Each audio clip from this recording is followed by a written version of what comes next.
దాన్ని బాగా ఎక్స్పోజ్ చేశారు. చేస్తే కొద్ది ప్రజల్లో ఆ తేడా వచ్చింది. ఇప్పుడు కేసీఆర్ నాని రీసెంట్గా పార్టీ నుంచి బయటకు వెళ్ళిపోయారు. వైసీపీ ఎంపీగా ఈసారి పోటీ చేయబోతున్నారు. గత 2 సార్లు ఆయన ఎంపీగా గెలిపించడంలో మీలాంటి వాళ్ళందరి పాత్ర చాలా కీలకం. ఆయన కోసం మీరు కూడా పనిచేశారు. సో అలాంటి వ్యక్తి పార్టీ నుంచి వెళ్ళిపోవటం అనేది మీరు ఏ విధంగా చూస్తారు? అంటే పార్టీకి ప్లస్సా మైనస్సా? అతను పర్సనాలిటీ విభిన్నమైంది.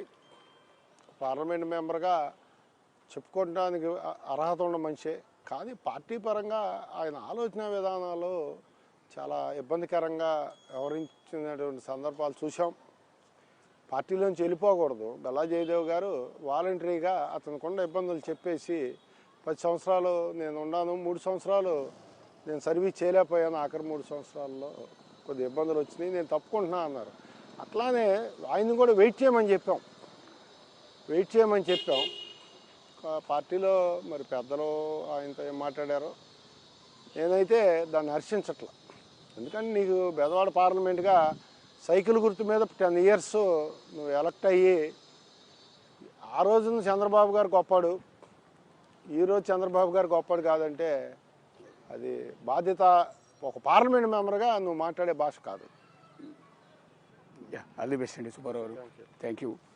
అది బొమ్మసాని సుబ్బారావుతో నేనే ఎమ్మెల్యే. మరొక నియోజకవర్గంలో మరొక నాయకుడితో మళ్ళీ కలుద్దాం. అంతవరకు signing off. This is Ashok. ఖచ్చితంగా మైలవరం నుంచి బొమ్మసాని సుబ్బారావు పోటీ చేసే అవకాశం ఉందా? కాన్ఫిడెన్స్ ఉందా?